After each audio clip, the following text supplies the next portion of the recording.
नमस्कार, स्वागत है आप सभी का। आपके साथ मैं हूं स्वप्निल महरो। राजस्थान के इस बुलेटिन में बात होगी तमाम प्रदेश की बड़ी खबरों की। बताएंगे गुर्जरों के बारे में जिन्होंने कल आंदोलन करने की चेतावनी दी है, जिसके बाद सरकार उन्हें मनाने की कवायद में लगी हुई है। और बताएंगे नगर निगम के दूसरे दंगल के बारे में। कल दूसरे चरण का मतदान होना है। बात होगी विधानसभा सत्र की। कृषि बिल पर वार पलटवार हुए हैं। और बताएंगे बेटी बचाओ बेटी पढ़ाओ अभियान के बारे में भी, जिससे अब लोगों में जागरूकता आने लगी है। लेकिन सबसे पहले बात कर लेते हैं गुर्जरों को लेकर जिस तरह की स्थिति मरुधरा में बनी हुई है उसकी। गुर्जर आंदोलन को लेकर सबसे पहले तो आप अपडेट ले लीजिए। सचिवालय में तीसरे दौर की वार्ता चल रही है गुर्जर नेताओं के साथ सरकार की। ये तीसरे दौर की वार्ता है। कल रात में बातचीत हुई थी, दोपहर में 1 बजे के आसपास फिर वार्ता हुई और अब ये तीसरी वार्ता है, तीसरे दौर की वार्ता है। गुर्जर समाज की मांगों पर आसार दिख रहे हैं कि सहमति बन रही है, क्योंकि सरकार की ओर से समझौता पत्र तैयार करवाया जा रहा है। आपस में गुर्जर नेता फिलहाल चर्चा कर रहे हैं। तो ये बड़ी खबर आपको बता रहे हैं। डेडलॉक टूट सकता है। कहा जाता है कि बात से ही बात बनती है और वो बात बनते नजर आ रही है। और ज्यादा जानकारी के लिए बात करेंगे सहयोगी प्रेम मीणा से। प्रेम, किस तरह की जानकारियां मिल पा रही हैं? किस तरह का समझौता पत्र तैयार हो रहा है? देखिए स्वप्निल जी, मैं आपको बताना चाहूंगा, सचिवालय में गुर्जर आरक्षण मामले को जो लेकर वार्ता चल रही है वो अब अंतिम दौर में पहुंच गई है। हमारे सूत्रों के मुताबिक वार्ता में लगभग गुर्जर प्रतिनिधियों की जो सभी मांगे थी उन पर सहमति बन गई है। हालांकि बैकलॉग को लेकर गुर्जर समाज को सरकार ने समझाया है। ऐसा माना जा रहा है कि गुर्जर समाज के प्रतिनिधि सरकार के समझाने पर सहमत हो गए हैं, जिसके बाद प्रतिनिधियों ने बेहद सकारात्मक रुख अपनाए हैं। बैकलॉग के अलावा जो गुर्जर आंदोलन के दौरान जो मारे गए थे उनके परिजनों को मुआवजा देने पर भी सहमति बनी है। इसके अलावा जो प्रक्रियाधीन भर्ती हैं उनमें गुर्जर समाज के अभ्यर्थियों को वरीयता देने की भी सहमति बनी है। फिलहाल मीटिंग चल रही है। ठीक है, सरकार की ओर से जो कुछ भी टेबल पर रखा गया है उस पर गुर्जर नेता आपस में बात करेंगे। लेकिन सवाल ये जरूर रहेगा कि ये हिम्मत सिंह वाला गुट है, क्या उस पर कर्नल किरोड़ी बैसला की भी हाँ होगी? और नहीं तो ये आपस में बटे नजर आएंगे?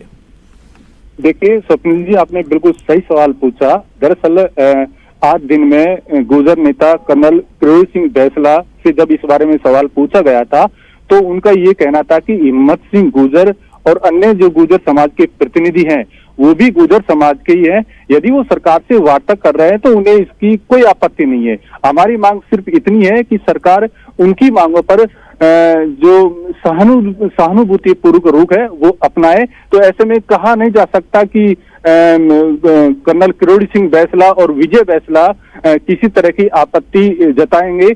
ऐसा भी माना जा रहा है कि वार्ता के बाद गुर्जर नेता हिम्मत सिंह और अन्य गुर्जर नेता कर्नल किरोड़ी सिंह बैसला से बात करेंगे। बैसला की सहमति मिलने के बाद ही ये तय हो पाएगा कि कल से जो प्रस्तावित आंदोलन है वो होगा या नहीं। फिलहाल मीटिंग चल रही है। मीटिंग में फाइनल डिसीजन क्या होता है ये कुछ ही देर बाद पता चल जाएगा। जी बिल्कुल प्रेम, कुछ ही देर में ये जानकारी मिल जाएगी कि आखिर किस तरह का समझौता हो रहा है, क्या क्या चीजें टेबल पर सरकार की ओर से रखी गई। लेकिन प्रेम, ये भी एक स्थिति है, सरकार भी ये बात समझाने की कोशिश कर रही है और कई गुर्जर नेता भी इस बात को जानते हैं कि उनकी मांगों का एक हिस्सा केंद्र की तरफ से पूरा किया जाना है, जिसके लिए सरकार चिट्ठी लिख सकती है, उससे ज्यादा कुछ नहीं कर सकती। ऐसे में जो प्रदेश स्तर की मांगे हैं उन्हीं पर बातचीत हुई होगी और उन्हीं पर कुछ आश्वासन या फिर जो भी समझौता पत्र में मेंशन होगा वो चीजें होंगी। लेकिन 3 मांगे कल लगभग सहमति बनी गई थी। अब वो कौन सी बात है जहां पर पेच फंसा हुआ है? कर्नल किरोड़ी सिंह बैसला ने हाल ही में गहलोत सरकार से मांग की थी कि गुर्जर समाज को केंद्र की 9वीं अनुसूची में शामिल किया जाए। लेकिन 9वीं अनुसूची में शामिल करने का जो कार्य है वो केंद्र सरकार करती है, न कि राज्य सरकार। राज्य सरकार सिर्फ अनुशंसा कर सकती है केंद्र सरकार से। तो ऐसा माना जा रहा है कि केंद्र सरकार से राज्य सरकार नवी अनुसूची में शामिल करने की अनुशंसा कर सकती है। दूसरी जो मांग है गुर्जर नेताओं की, वो ये है कि मदरसा बोर्ड की तरह जो देवनागरी बोर्ड है उसको भी संवैधानिक दर्जा दिया जाए। ये संवैधानिक दर्जा देने का काम राज्य सरकार के अंतर्गत आता है। तो ऐसा माना जा रहा है कि राज्य सरकार मदरसा बोर्ड की तरह भी देवनागरी बोर्ड को संवैधानिक दर्जा देने पर सहमति व्यक्त कर सकती है। फिलहाल ये जो मांगे हैं उन पर मंथन चल रहा है, किन मांगों पर सहमति बनती है, कल से जो प्रस्तावित आंदोलन होता है या नहीं होता है, ये तस्वीर कुछ ही देर बाद पूरी तरह साफ हो जाएगी। अच्छा प्रेम, मुझे एक बात बताइए कि जब ये वार्ता चल रही है तो सरकार की पक्ष से या गुर्जर प्रतिनिधियों की पक्ष से कोई कमरे के बाहर आकर फोन पर बात करता दिखा? मैं ये इसलिए पूछना चाहता हूं कि हो सकता है सरकार एक बार, सरकार के जो चेहरे हैं वो सीएम से कुछ सुझाव लेना चाहते हो और वो सुनकर अंदर जाते हो, या फिर गुर्जर प्रतिनिधि हैं वो अपने नेताओं से या अपने लोगों से बात कर रहे हो सकता है कर्नल किरोड़ी सिंह बैसला से बात कर रहे हो, क्योंकि इन दोनों गुटों के बीच में ऐसा नहीं है कि डायलॉग रुक गया है। क्या इस तरह के इंस्टेंसेस आ रहे हैं? जी बिल्कुल, ये काफी लंबे समय से मैराथन मीटिंग चल रही है। इस दौरान सरकार की ओर से वित्त विभाग के अतिरिक्त मुख्य सचिव निरंजन आर्य करीब 6 बार मीटिंग को छोड़कर बाहर निकले हैं।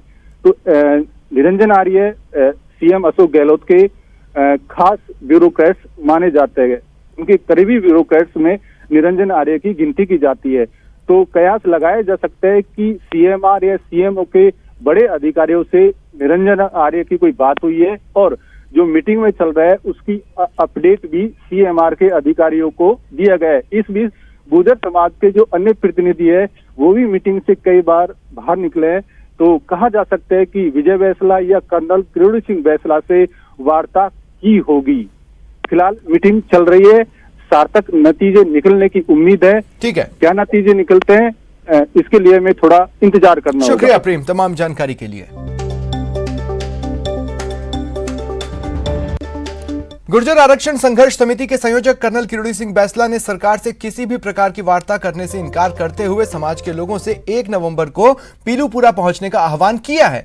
कर्नल बैसला ने राज्य सरकार पर गुर्जर समाज की मांगों की अनदेखी का आरोप लगाते हुए 1 नवंबर से आंदोलन की अंतिम चेतावनी दी है। आंदोलन किया ही जाए, आंदोलन मोंगर नहीं है। हम अगर हमको हमारा हक मिल गया तो हम क्या आंदोलन करेंगे। अभी जयपुर में कोई बात हुई सर आपकी? मेरी कोई बात नहीं। कोई 1-2 लोग जो गए थे, आपने कहा कि क्योंकि वो भी समाज के लोग हैं तो उन्हें मौका मिलना। वही समाज के लोग हैं, मुझे पता नहीं अभी तक क्या हुआ। 1 नवंबर से आंदोलन के ऐलान के बाद गहलोत सरकार ने राज्य के 8 जिलों में रासुका लगा दी है। कोटा, बूंदी, झालावाड़, करौली, धौलपुर, भरतपुर और टोंक जिलों में एनएसए लगाया गया है।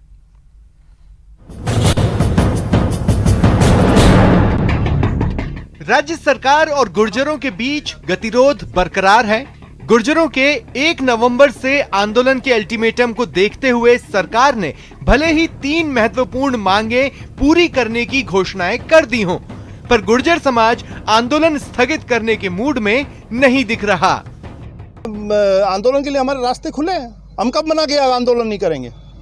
हमने तो मना नहीं किया आंदोलन के लिए। आंदोलन के रास्ते खुले हैं। यदि सरकार ने हमारे जो मुद्दे हैं उनको हल नहीं किया तो हमारे रास्ते खुले हैं आंदोलन के लिए। वहीं प्रस्तावित आंदोलन की चेतावनी को सरकार ने काफी गंभीरता से लिया है। गहलोत सरकार ने राज्य के 8 जिलों में रासुका लगा दी है, जिससे इन जिलों के कलेक्टरों को अतिरिक्त शक्तियां मिल गई हैं। अब जरा उस रासुका को जान लीजिए जिसे आंदोलन से निपटने का ब्रह्मास्त्र कहा जा रहा है। यह कानून केंद्र और राज्य सरकार को किसी भी संदिग्ध नागरिक को हिरासत में लेने की शक्ति देता है।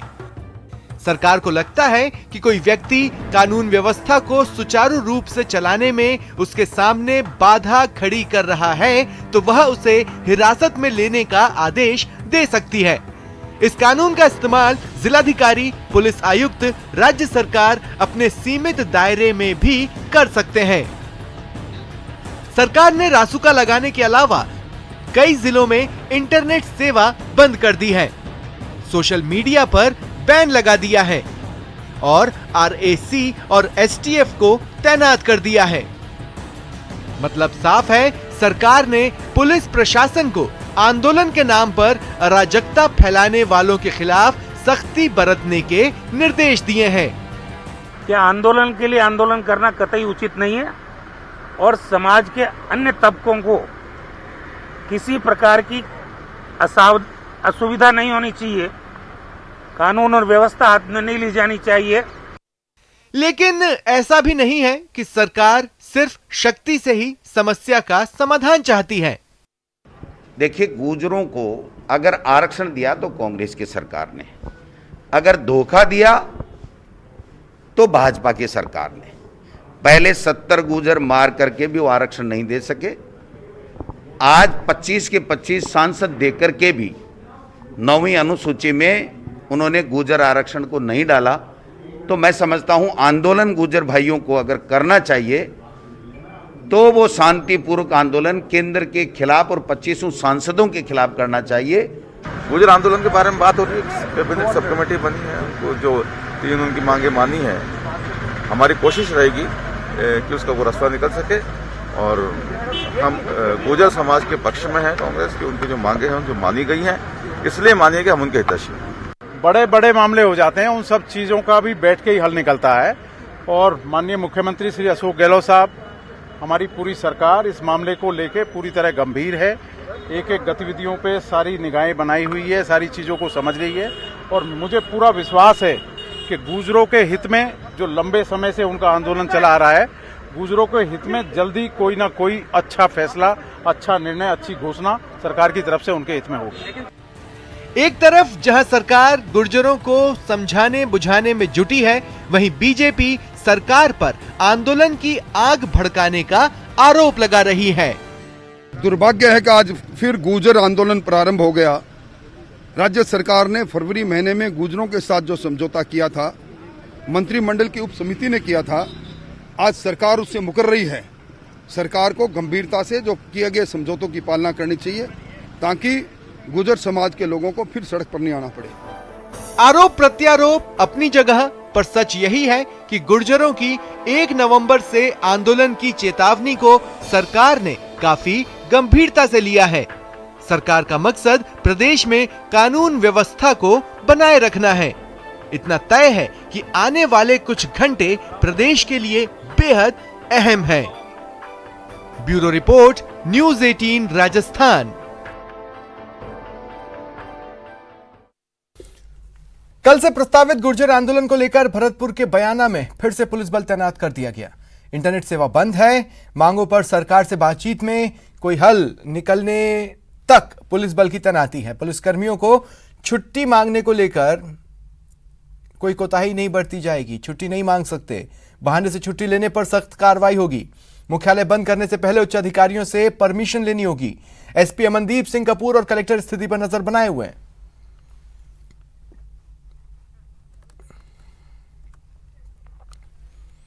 और इधर कोटा रेल मंडल भी हाई अलर्ट पर है। कई स्टेशनों पर आरपीएफ और जीआरपी के 450 जवानों की तैनाती है। जीआरपी के 350, आरपीएफ के 100 जवान शामिल हैं। जीआरपी उपाधीक्षक हुमायूं कबीर और आरपीएफ के सुरक्षा आयुक्त विजय प्रकाश पंडित ने जानकारी दी कि जवानों को भरतपुर, बयाना, डुमरिया, फतेह सिंहपुरा, हिंडोन, मलारना, सवाई माधोपुर समेत कई रेलवे स्टेशनों पर तैनात किया गया है। खुफिया विभाग के जवान भी मोर्चा संभाले हैं। गुर्जरों की हर हलचल पर नजर रखी जा रही है।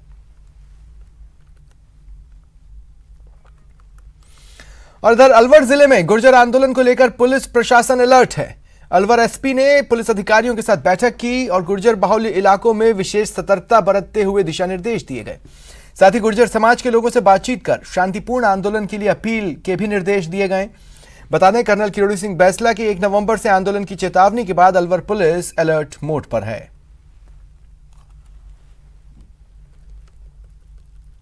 बिल्कुल क्लियर है कि लीगली डेमोक्रेटिक वे में किसी भी तरीके का धरना प्रदर्शन अगर किया जाता है परमिशन के साथ प्रशासनिक, तो उसमें कोई इशू नहीं है। लेकिन अगर कोई भी लॉ एंड ऑर्डर को बिगाड़ने की स्थिति उत्पन्न करता है या कोई भी ऐसी चीज़ करता है जो कि अभी अलाउड नहीं है कोरोना गाइडलाइंस के विरुद्ध या प्रशासनिक गाइडलाइंस के विरुद्ध।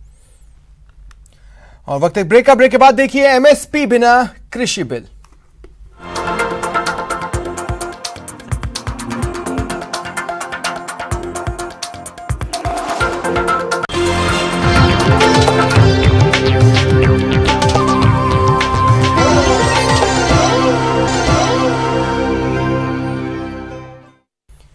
ब्रेक के बाद स्वागत है आप सभी का। कृषि बिल से जुड़ी बड़ी खबर है। राज्य में एमएसपी पर खरीद अनिवार्य नहीं है। कृषि बिल में एमएसपी पर खरीद अनिवार्य नहीं है। मंडी में खरीद पर एमएसपी की अनिवार्यता नहीं की गई है। देखिए, जो बिल विधानसभा के पटल पर रखा गया है उससे जुड़ी कुछ खास बातें हैं जो सामने आ रही हैं। और यह भी याद रखिए कि केंद्रीय कृषि कानूनों के खिलाफ ये बिल विधानसभा में लाए जा रहे हैं, जिन्हें सोमवार को पारित करवाने की कोशिश सरकार की रहेगी और नंबर गेम के हिसाब से वो पारित करवा भी लेंगे। लेकिन जिस तरह से विरोध जताया गया था और जिन जिन पॉइंट्स पे कमियां निकाली गई थी, उसको भी पूरा करता यह बिल नजर नहीं आ रहा है। ज्यादा जानकारी के लिए बात करते हैं सहयोगी गोवर्धन से। गोवर्धन, शॉकिंग है ये, मतलब न्यूज 18 राजस्थान पर भी डिबेट्स में अपनी प्रतिक्रियाओं में जिन बातों को वो कहते थे, लगा था वो तो बिल का हिस्सा होंगी, लेकिन पूरी तरह से नहीं है।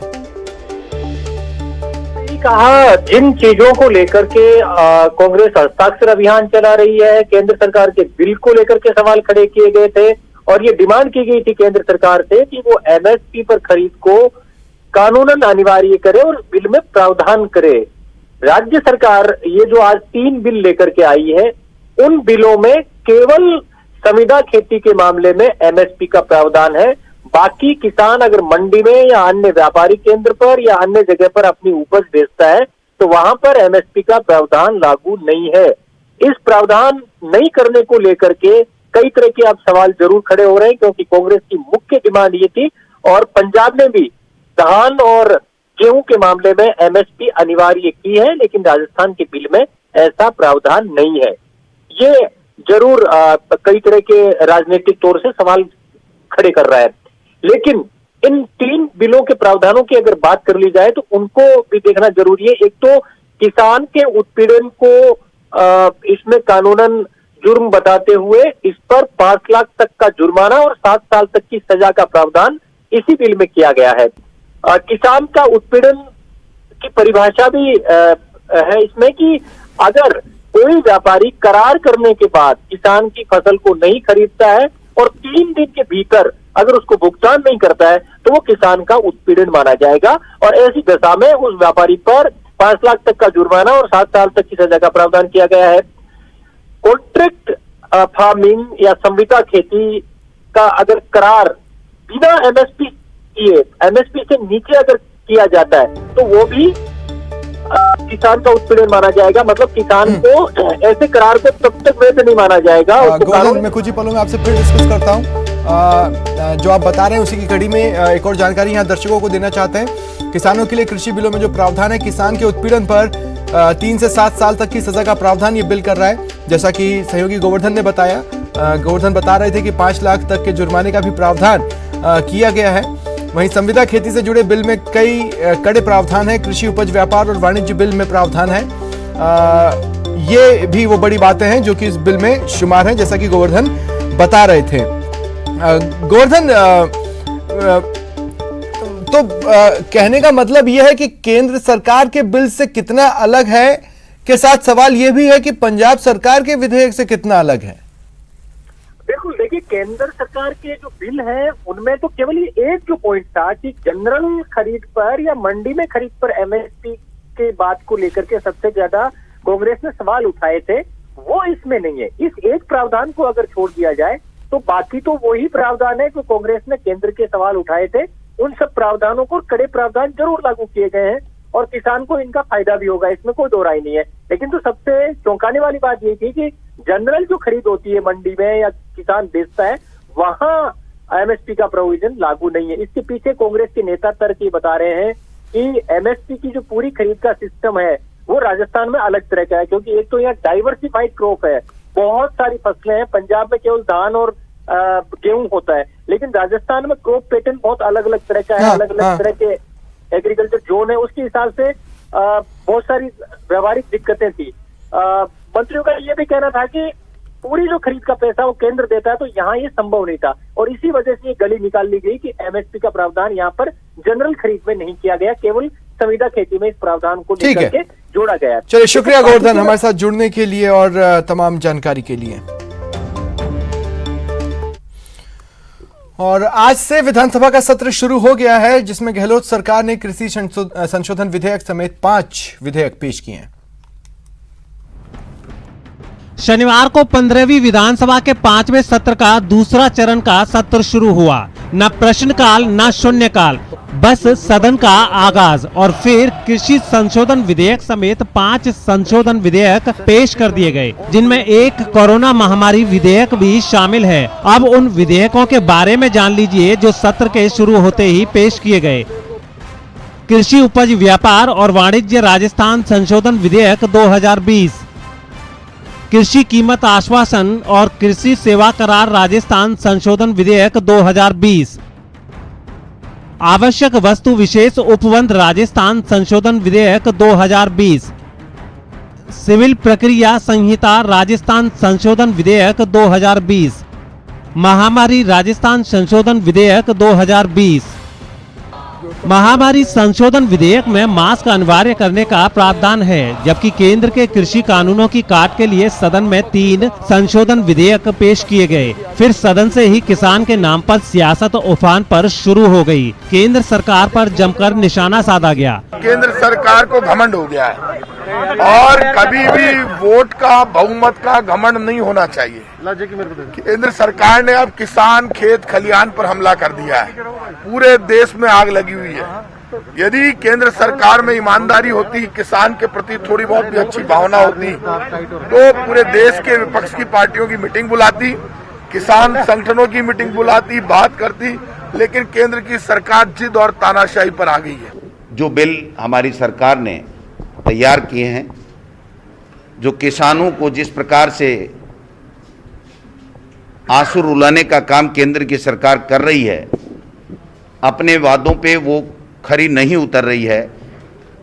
मोदी जी ने 2014 में प्रधानमंत्री बनने से पहले कहा था कि अगर मुझे प्रधानमंत्री बनने का मौका दिया तो मैं किसान की आमदनी को दोगुनी कर दूंगा।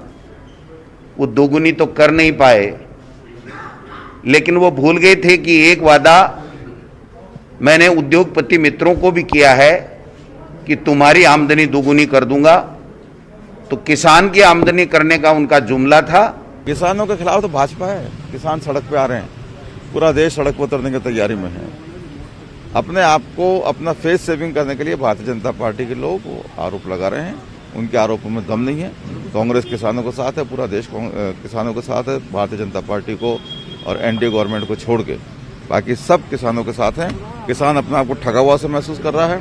हम किसान को बेबस नहीं होने देंगे। हम किसान की रक्षा करें, किसान के साथ कंधे से कंधा मिलाकर संघर्ष करें। कांग्रेस ने वार किया तो बीजेपी भला पीछे कैसे रहती, इसलिए कृषि संशोधन विधेयक पेश किए जाने पर जमकर पलटवार किया। हालांकि सोमवार तक सत्र स्थगित कर दिया गया, लेकिन सत्र के पहले दिन के ट्रेलर ने बाकी दिनों की भूमिका जरूर बयां कर दी है। न्यूज 18 राजस्थान के लिए जयपुर से दिनेश शर्मा, गोवर्धन चौधरी और सुधीर शर्मा की रिपोर्ट। वक्त ब्रेक के बाद बात करेंगे डबल निगम के डबल घमासान।